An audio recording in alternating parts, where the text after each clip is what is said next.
Hello, hello. So we are now on chapter 6, I think it is, of our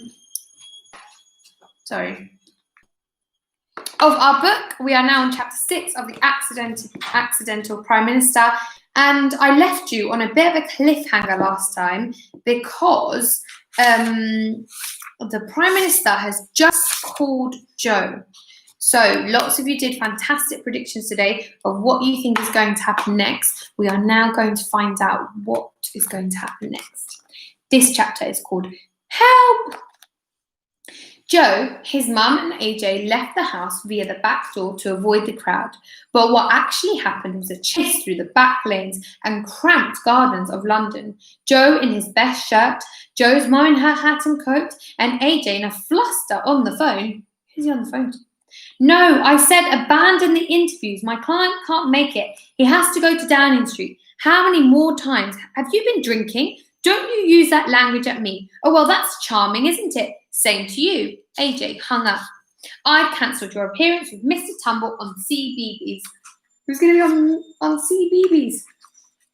A black car pulled up at the bottom of the side street. Perkins, a voice from the car boomed. Yes, said Joe. Hop in. The PM is waiting. This car is bigger than ours, Joe's mum muttered as she climbed in. The car was cool and quiet inside. The seats were black leather and more comfortable than the most comfortable sofa. It even had a TV, and not one of those ones where you can only watch a Doctor Who DVD, but a proper telly with all the channels. Hey, look, it's us, AJ said, pointing at the screen. Sure enough, they were on TV, being filmed from the sky by a helicopter. Underneath the caption read, Perkins off to Downing Street for the showdown talks. Look at the crowds, Joe, Mum squealed. The streets ahead were teeming with people. They must have all been watching the TV too, because it seemed that from every house around, people were spilling out on the street to see Joe. We're never going to get there at this rate, the driver said gruffly. If there is sunroof, is there a sunroof? AJ asked. Stevens is the name, sir, and yes, there is. And there must be some sort of sound system too, right? Yeah, there's a speaker on the roof and the microphone in the armrest, but it's only supposed to be used in an emergency, Stevens added.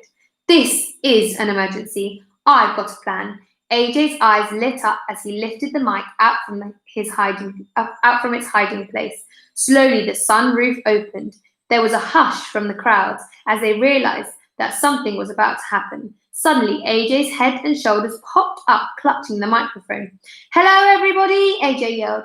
Are you in the mood to break some records? Yes, they all yelled, with a mixture of excitement and confusion. There's AJ. I wonder what he's going to get them to do. Good. Here's what we're going to do. You lot go to this side of the road and you lot to the other side. AJ gestured with his hands and the crowd parted down the middle, allowing room for the car to drive through. Now I want to see those hands because we're about to do the world's biggest high five-a-thon, AJ yelled. But you don't want just me high-fiving you, do you? No, they yelled. Who do you want? AJ said, cupping his hands to his ear. We want Joe, they yelled in unison. You want who? AJ's many years watching Punch and Judy shows hadn't been wasted. We want Joe, came the response, twice as loud. AJ leant back in the car. Come on, Joe, AJ smiled. Let's get high-fiving. I find it tricky, Joe said nervously. Last time I high-fived someone, I gave them a nosebleed. Oh no, you'll be fine. Just hold your hand up. Come on. Your adoring public awaits you. AJ grinned. Joe took a deep breath and poked his head out. The noise was so loud, it was like throwing a bucket of applause all over you. At first, Joe was overwhelmed, but then he looked over at AJ and Mum, who were also hanging out of the sunroof by now, and suddenly the nerves began to melt away. Joe for PM! Everyone was yelling, over and over. Joe for PM! Joe for PM! Joe for PM. I can imagine that's what they're yelling. AJ, Joe, and his mum all held out their hands and they high-fived the cheering crowds as they went.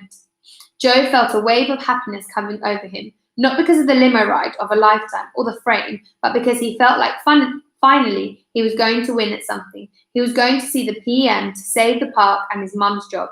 A short while later, the three of them arrived at 10 Downing Street. Mum and AJ got out of the limo, followed by Joe, who lost his balance and fell out. We should have brought some fig rolls, Mum said anxiously. Why? Joe asked. You should never arrive at someone's house empty-handed, Joe's mum insisted. Oh, do you remember I told you that, Green Plus? Mrs. P, we're here for showdown political talks, not a children's tea party. Right, everyone, game face on. AJ's right, Mum. Let's say no to everything at first. Show them we mean business, Joe said determinedly. The door of number 10 Downing Street swung open to reveal a grey-haired gent in half-moon glasses. Ah, Master Perkins and family, I presume, said Jenkins wryly. No, Mum yelled, before grinning and nodding knowingly at Joe and AJ. My mistake, the old man said, and the door slammed shut. Joe and AJ looked at each other, then at Joe's mum. AJ knocked on the door again. It was the same old gent. Hello, I'm Joe Perkins, Joe said. No, he's not, Mum yelled. Mum, we don't have to negotiate this bit. Let AJ and me do the talking. I'm Jenkins, the old man said. No, you're not, Mum yelled. Sorry, old habits die hard. Before they knew it, Jenkins had whisked them through the front door, and the hustle and bustle of the outside disappeared instantly. They were standing in the hallway of a grand house with high ceilings and plush, thick carpets. Nice pad, AJ gave a little warp whistle. Thank you, we tried, Jenkins sighed. The Prime Minister will see you now. Jenkins led the three of them down a wide corridor to a huge office. There sat Percival T. Duckholme, behind a desk with Violeta standing next to him. Duckholme chomped his 5th Scotch egg of the day. Oh, you're here, are you? He said, spitting sausage and egg crumbs everywhere. Yuck! Children, Violeta sneered. We must get this place steam cleaned ASAP. Mr. Prime Minister, sir, Joe started. I just want to say I'm sorry for losing my temper yesterday. I was just trying to save the park. You see, my mum works there. I know why you're here, and you can save me the sob stories. I heard them 1,000,000 times on TV in the last few hours. Frankly, I'm sick of the sight of you. It's not easy being Prime Minister, you know. Truth be told, it's been a nightmare from day one. The coffee machine doesn't work. You'd think the Prime Minister could be able to get a decent cup of coffee, wouldn't you? And someone keeps pinching all the best chocolate biscuits. I think they do it on purpose because they don't like me. I see things they write on the toilet walls, you know. The Prime Minister's a poo-poo head. I see them all. Well, stuff them, I say. I never wanted to be Prime Minister anyway. I wanted to be a train driver. Maybe I still can be. Either way, I'm off, said Percival, standing up and grinning insanely. What? Joe said. What? Violeta hissed. Here, sign this and you can have what you want. Duckholme thrust some papers at Joe. You're going to save the park, said Joe, grabbing the papers and signing them immediately before the Prime Minister changed his mark. Joe looked at AJ and his mum. They'd done it. They'd won. What do you mean you're off? Violeta asked.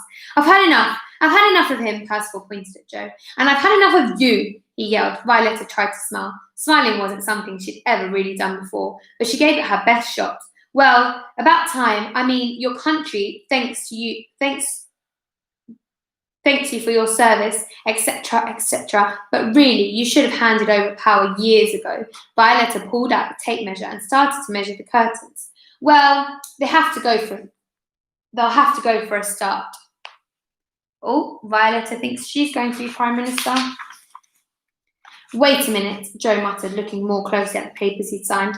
That's not right. It doesn't mention anything about the park here. I don't know why you're measuring the curtains, Violeta, Percival said, tucking into yet another Scotch egg gleefully. What do you mean, said Violeta. This doesn't make any sense, Joe said, scratching his head. It says here, I'm the... Because you're not going to be, Percival began. Prime Minister, shouted Joe.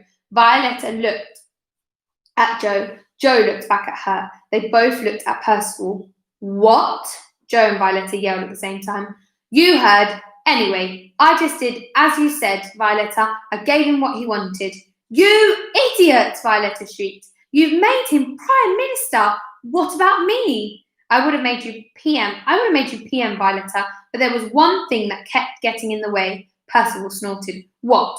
Your personality. You're a horrible person. I mean, I know I'm pretty obnoxious, But you, Violeta, are the most ghastly person that I've ever met.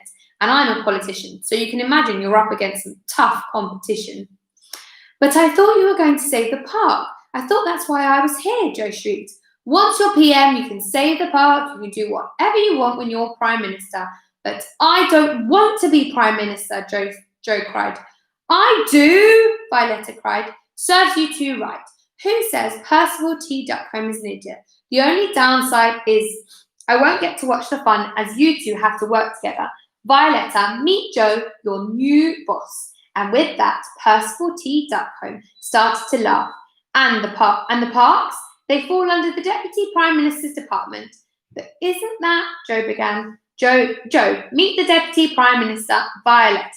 Percival laughed again, only louder this time, spraying semi-digested Scotch eggs everywhere. Have fun, you two. I'll send you a postcard from the train driver school. And with that, Percival T. Duckcombe ran out of the room, tooting like a train as he went. Joe looked down at the paper with his signature on. Perhaps Percival was joking. I mean, you know how some grown-ups think they're funny, but actually they're not. Perhaps it was one of those occasions.